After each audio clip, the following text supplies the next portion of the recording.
Yo, what's going on, guys? It's Tyler from the Keep Pounding podcast. Hope you guys are having a good week. Today, we're going to be getting into and talking about the inside linebackers as free agency. So there's quite a few inside linebackers. There's not like tons and tons and tons to pick from, but we're going to go over some ideal options, and we'll go over some realistic options as well.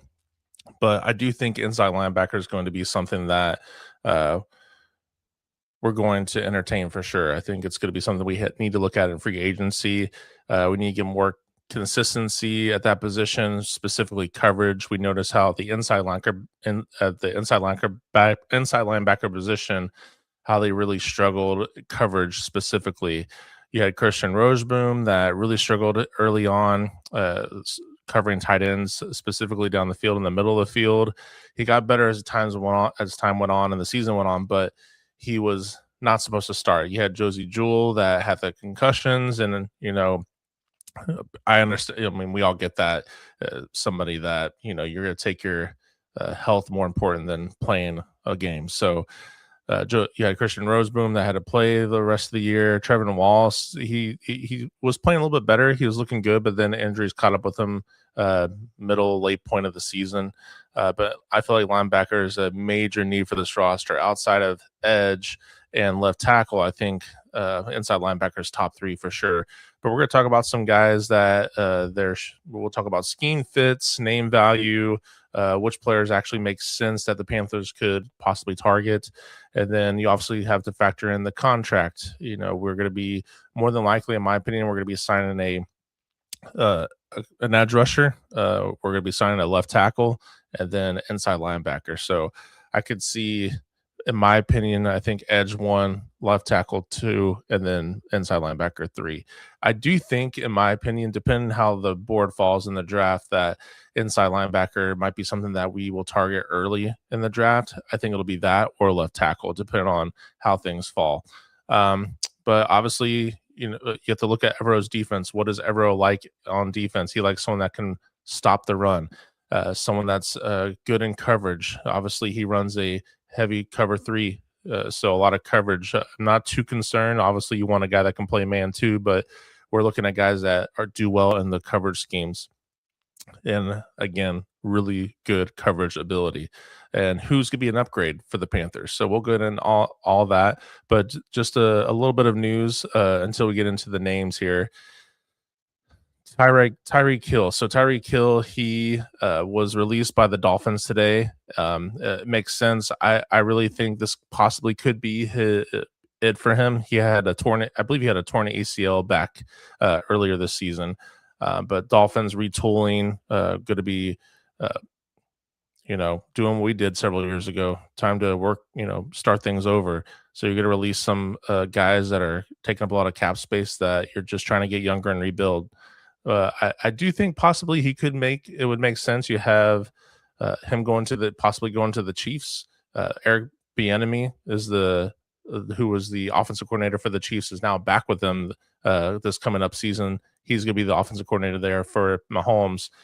That could be a possibility, a reunion there. It also could be the Patriots. The Patriots, we saw their defense was really, really good, but Drake May, he didn't really have a lot of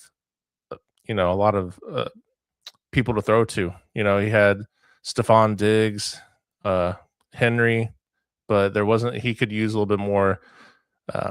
He could use some more weapons on the offense. So I could see him going to the Dolphins too, but I could also see this just be it for him. So we'll see. So you have Tyreek Hill that was released by the Dolphins, and then also you have Bradley Chubb that was released by the Dolphins as well. Chubb, this was a kind of a surprise for me.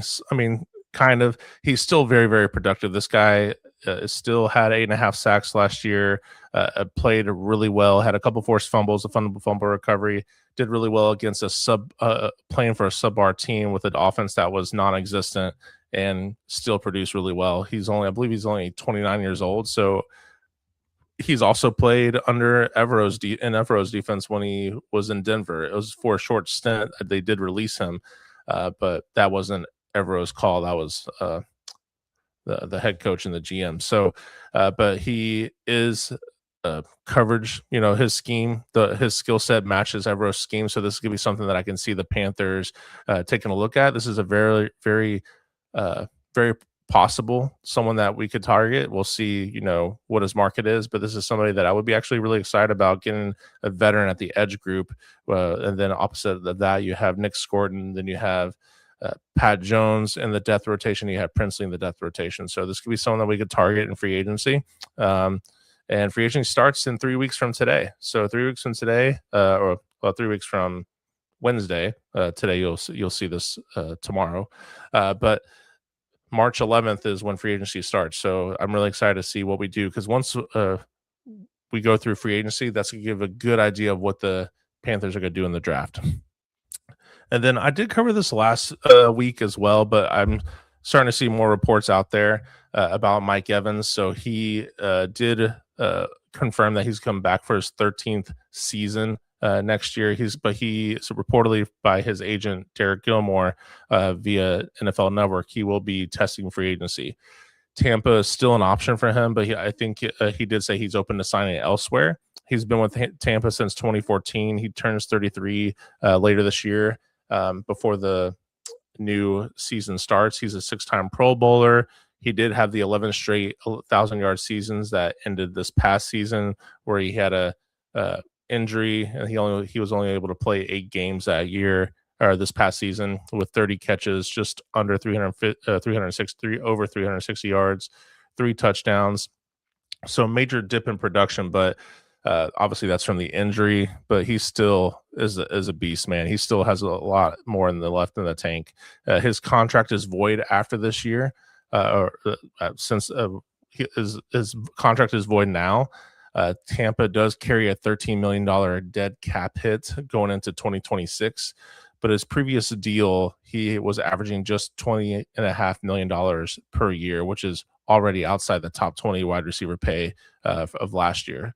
And the Bucs cap space projection is just under 24 million. So they could theoretically keep him, but will they be willing to, given, it might be better off that they allocate that money to other roster needs. So I do see, if he does go somewhere else, that he could play for a contender that needs a reliable possession receiver, red zone scorer. So, like the Patriots. So if he does go somewhere else, see you, Mike Evans. I can't wait till you are out of the NFC South. He's been a headache for the last 12 years, 11, 12 years. So well, we'll keep an eye on this to see if he goes anywhere else, or what the people are saying. But a lot of people within the league do predict that he will be going elsewhere outside of the Bucs. And then in Panthers news, we re-signed again JJ Jansen. He's returning for his 18th season with the Panthers. It's a 1-year deal. He is the longest tenured Panthers player ever. So 18 seasons. That's insane. So not mad at this at all. Glad that he's still able to play well, and maybe we can make it to 20. So just keep signing 1-year deals. So saw this, and first free agency signing of the offseason is the JJ Jansen, a very easy signing. But let's get into the inside linebacker. So obviously last year we struggled at that position, as I mentioned earlier. We could not defend the middle of the field. Again, we talked about how Christian Roseboom struggled mightily against tight ends, specifically the first handful of games of the season last year. He did improve as time went on, but again, that was still a weakness on our defense. And then also, the inside linebackers being able to get to the line of scrimmage to stop the run as well. So I feel like we can really improve, specifically Christian Roseboom. I would not mind bringing him back. It needs to be on a team friendly deal. I like him. He did okay given the circumstances. He wasn't supposed to start, but I don't want, obviously we can't go into next season with those two guys, Trevin Wallace and Christian Roseboom, as the tandem inside linebackers. We need to upgrade at that position. I do think Trevin Wallace is continuing to get better. He still has strides he needs to make, but he was showing, he was starting to really show, in my eyes, especially before he got injured, being able to diagnose plays faster. He just looked faster and more confident on the field, and he was just making plays. Again, he still has room for development, but he's someone that if you know he still deserves to continue to be a starter. I still feel like he can't. It wouldn't bother me at all if we find a guy in free agency and then we get a guy in the draft and Trevin Wallace and maybe Christian Roseman we resign and they're our backups. I won't be mad about that, but I do think Trevin Wallace is a quality starter, but we can obviously upgrade, but he needs to improve.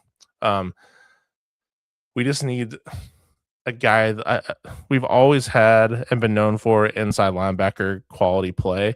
And again, with Trevin Wallace at the mic, I feel like he did a decent job, but we need a quarterback at that position, at the inside linebacker position, that is going to communicate well on the defense, put players in position to succeed, and get just the communication as a whole as a defense needs to be better. So let's go into some of the potential free agents that are going to be available this offseason or could be available this offseason. So let's talk about Devin Lloyd. So this guy is going to be the hot name as far as inside linebackers this NFL offseason. So he's obviously the top inside linebacker this offseason coming up. He's a guy that can do it all. He's versatile. He's a versatile linebacker. He can play the mic. He can play outside linebacker. He can pressure the quarterback. He had a 1.5 sacks this past season. He does have elite speed and power, a very high motor, often leading teams in tackles. He's an elite run defender. His coverage skills are continuing to develop. He was struggling the first several years whenever he was signed by the Jags, but this past season he really improved his coverage skills. He racked up 5 interceptions. He earned second team All Pro with the 89.1 PFF overall grade. So this is a guy that if we sign, he's gonna cost some money. He's probably gonna cost around $20 million, give or take, per year. This is a guy that's gonna instantly upgrade that position. He's going to be the quarterback of that position, and that's someone you feel good about. If we sign this guy and we get a decent edge rusher and we're able to maybe get another inside linebacker, or maybe you get another defensive tackle in free agency or the draft, this defense is looking like it's going to be top 10. So Devin Lloyd would make a huge impact if we sign him, but again, we need to open up some cap space. I believe we're around. I'll look at over the cap. I'm not sure what our current standings are now, if it's changed since the last time I talked to you. So just under 13 million since we signed JJ Jansen. So we're at $12.9 million in cap space. So obviously that's going to change as we get close to March 11th.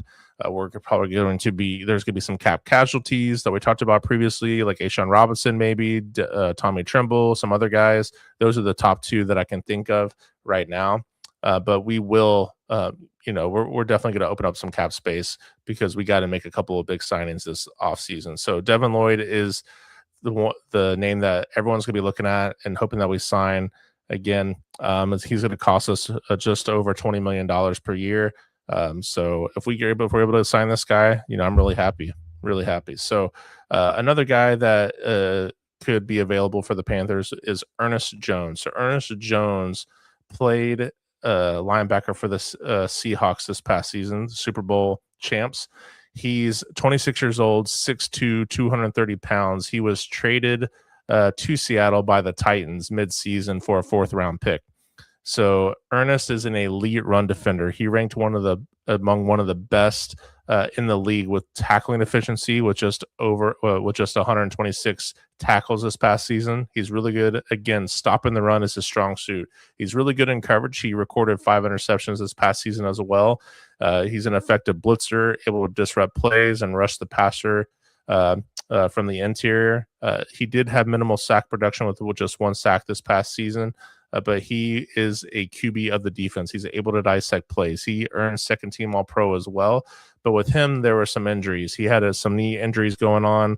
And he's also not the most elite athlete at the position. He can be exploited by fast wide receivers. But this is a guy that, again, will definitely upgraded that position. He's physical, he's strong, hard hitter. So this is someone that again will instantly upgrade that inside linebacker position. Someone that can dissect plays, get the defense in a good position if they need to check down plays within the game. So this is somebody that I think would be really exciting to get on our team. Again, we'll see if the Seahawks are, you can't sign everybody, you can't re-sign everybody. So we'll see if the Seahawks keep him or not. But this is somebody that could 100% instantly elevate that room if we're able to sign Ernest. So that's the name to look out for. Another one is from the Eagles, Nakobe Dean. So Nakobe Dean, he's a little bit undersized as an inside linebacker. He's 5'11", 231 pounds. He's 25 years old. He makes it a problem when he's trying to shed his size anyway. When you're undersized, the biggest knock on him that I saw on film was uh, his size makes it a problem where he's trying to shed blocks or when he's in coverage versus tall tight ends and the catches at the high point. That's something that the offenses can't exploit. But this guy is highly intelligent, instinctive, does a great job processing plays. He's great at blitzing the quarterback.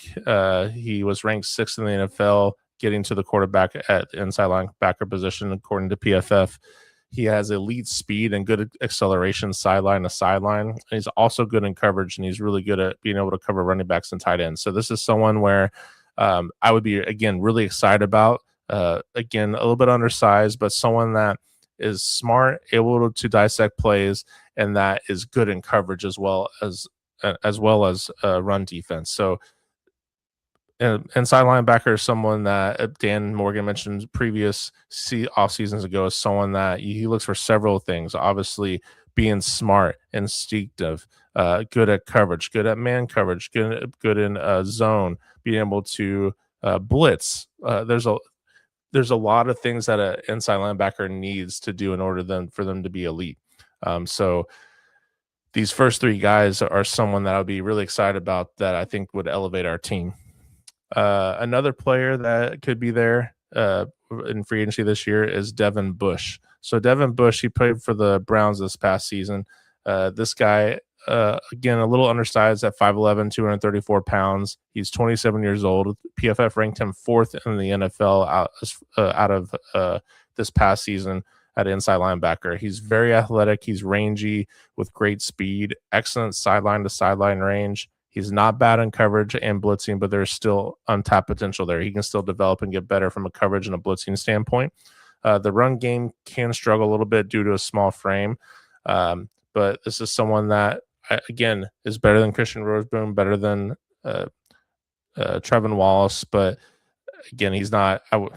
He does a lot of good things. I think he's really good at being at run defense, but he doesn't excel at anything.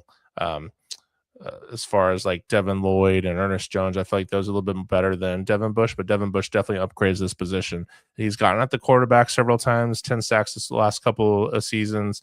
He's able to cover tight ends and running backs in space, and again, very, very fast. So this is someone that would upgrade that position as well. I do think I could see him in the $15 to $18 million per year range, but he wouldn't be my first pick, but he would be someone I wouldn't be mad about signing either.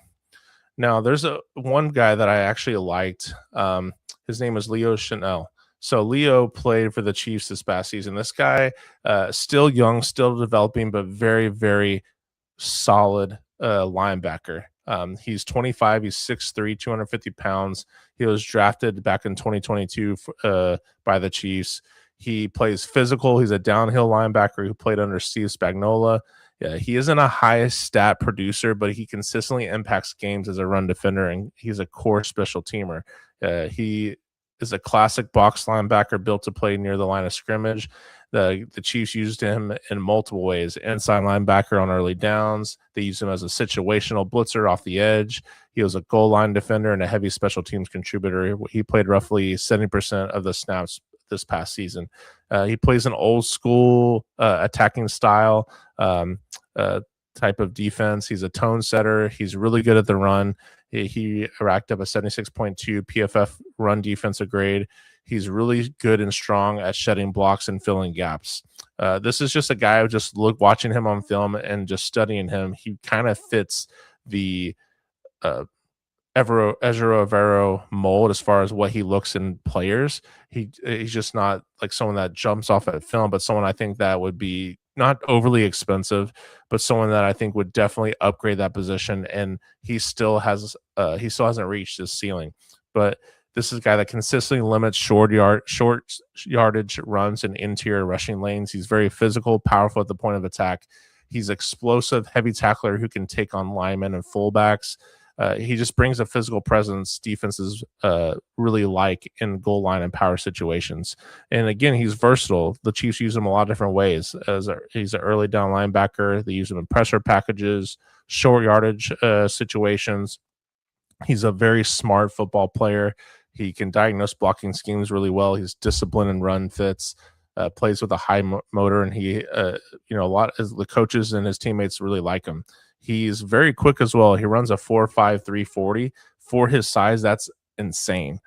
He's good straight line burst for downhill plays and blitzing. He's known for timely moments. He had a blocked game-winning field goal versus Denver, but his coverage ability is where is his weakness.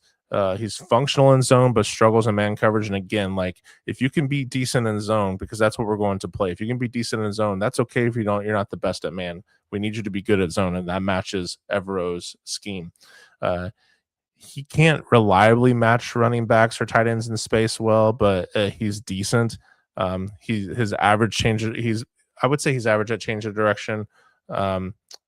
He can occasionally overcommit downhill, but overall, just a very smart, good player. So this is someone that I could see us. It wouldn't be, I think, the Panthers' first choice, but it'd be somebody that if you couldn't get a Devin Lloyd, you couldn't get an Ernest Jones, you couldn't get a Nakobe Dean, then Leo Chanel is someone that you wouldn't be mad about, and I think again is better than Christian Roseboom, and also someone that can play special teams. And then another guy that isn't elite, but someone that there's still that untapped potential is Quay Walker. So Walker, he was drafted 15th overall back in 2022 by the Packers. He's 25, 6'4", 241 pounds. Walker's a very athletic, very highly athletic off-ball linebacker with ideal size and range. He profiles as a true three-down defender, but he's still developing with room to grow. But he has great physical potential. He has all the physical attributes that you want at that position. He plays a speed-based game. He can run sideline to sideline, close downhill against the run, and contribute as a blitzer, allowing him to stay on the field in both base and passing situations. His play recognition has improved, and he's viewed as a positive presence in the locker room. Again, he has excellent size, length, movement ability. He covers large portions of the field effectively. He adds value as a pressure defender, but again, a weakness that I'm not a fan of is his coverage technique. It can be inconsistent, specifically over the middle. He can occasionally miss some tackles, but he hasn't consistently reached his athletic ceiling. So it's someone that if they believe in his talent, they believe they can coach him up, that could be someone they go after. So it could be like maybe you get a Quay Walker, you get a really good edge rusher in free agency, so you can't afford the top 3-4 inside linebackers in free agency. So you get a second, third tier guy in Quay Walker, and then maybe you draft an inside linebacker. So this is someone that again, I think that they're better than Christian Roseboom. That's someone that I think adds a physical presence in the middle, and but it's somebody that still needs developing. But if one person that I thought about, if we can re-sign Christian Roseboom as a stopgap guy until we can get a guy, I would prefer that. But if we can't, and let's just say because Christian Roseboom, he wasn't terrible, so there might be a market out for him. But if we're not able to re-sign him and we can't pick up one of the top inside linebacker free agents, then Alex Singleton kind of mimics Christian Roseboom. So Alex Singleton, he's 32, he's 6'2", 240 pounds. He's obviously an older vet. He would be the stopgap guy. He gets high volume tackles just like Christian Roseboom did. He's good at stopping the run, but he struggles in pass coverage just like Christian did.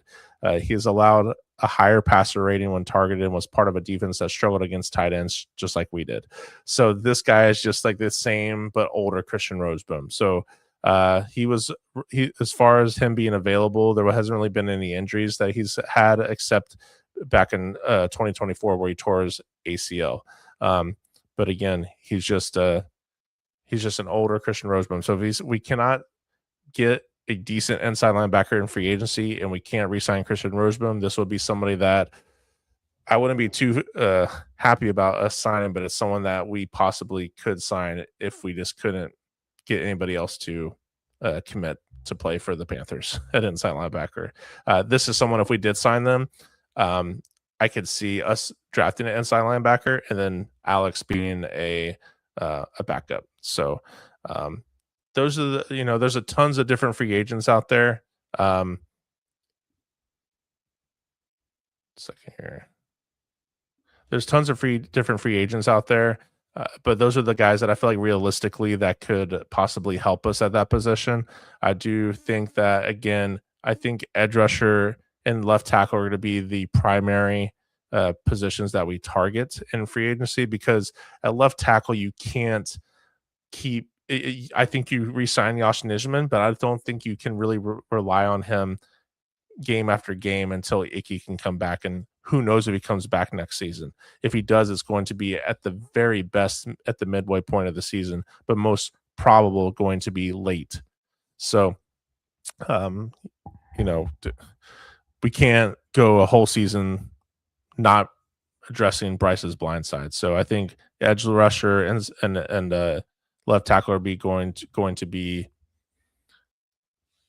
the main positions that we target. So if you guys haven't already, hit the like button, hit the subscribe button, hit the notification bell, leave a comment, let me know what players, what free agents that you would like the Panthers to pick up at the inside linebacker position. And as always, guys, thank you for watching. Please support the channel again if you can. I appreciate it. Like, subscribe, hit the notification bell. But as always, keep pounding. You guys have a good one. Peace.